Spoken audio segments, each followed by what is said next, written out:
Video کو پورا دیکھیں، سبسکرائب لائک ضرور کریں۔ السلام علیکم۔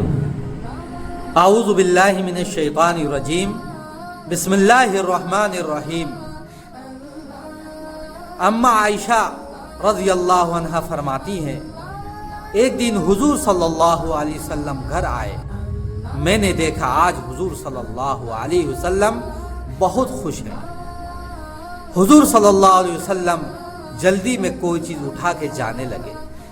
میں نے راستہ روک لیا کہ میں نے نہیں جانے دینا۔ حضور صلی اللہ علیہ وسلم نے کہا، عائشہ میرا کوئی انتظار کر رہا ہے۔ اما عائشہ نے کہا، حضور لوگ تو آتے ہی رہتے ہیں، میری بھی بات سن لیں۔ حضور صلی اللہ علیہ وسلم نے فرمایا، اچھا بتاؤ کیا بات ہے؟ تو اما عائشہ رضی اللہ عنہا نے بتایا کہ مجھے میرے والد نے کہا تھا، جس دن حضور صلی اللہ علیہ وسلم کو خوش دیکھو تو میری اور اپنی بخشش کی دعا کروانا۔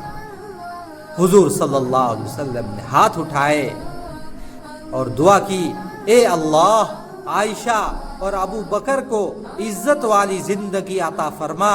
اے اللہ ان کا حساب قیامت میں آسان فرمانا۔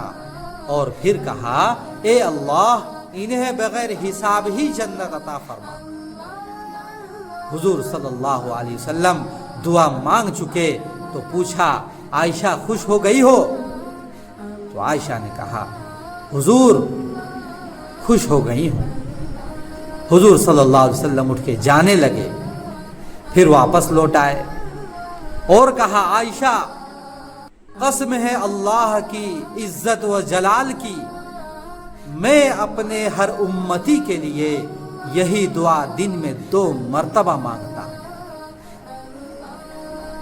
بڑے غور سے سننے والی یہ بات ہے۔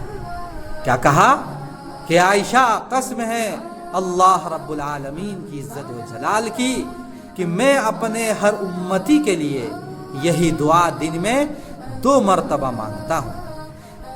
تو عزیز دوستو، کہ ہمارے نبی صلی اللہ علیہ وسلم نے صبح شام ہر وقت اٹھتے بیٹھتے ہمیں یاد رکھا ہے، ہمارے لیے دعائیں کی ہیں، تو بتائیے ہم سب ان کے امتی ہیں تو ہمارا کیا حق بنتا ہے؟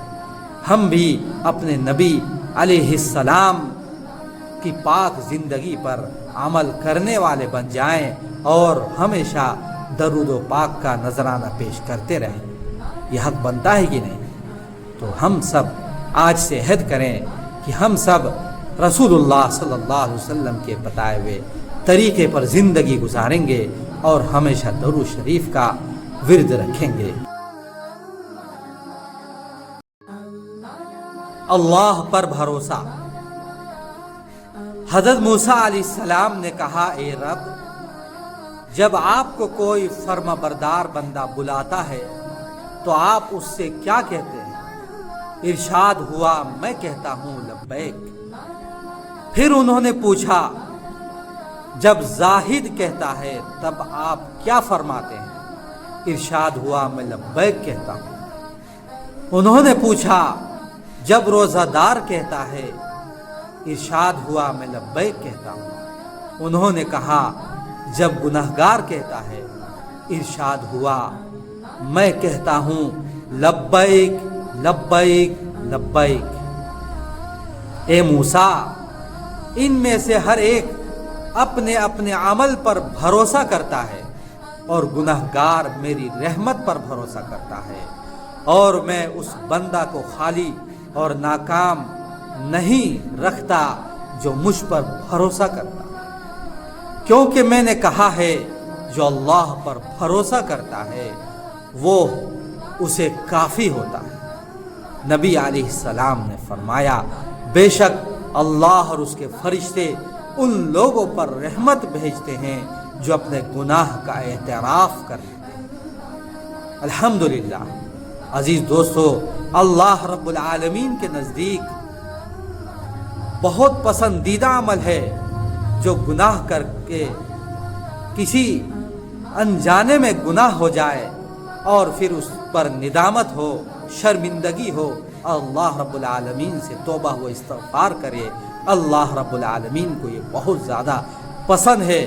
تو اللہ رب العالمین ہم سب کو ہر وقت استغفار کرنے کی اور اپنے گناہوں سے معافی مانگتے رہنے کی توفیق عطا فرمائے۔ السلام علیکم۔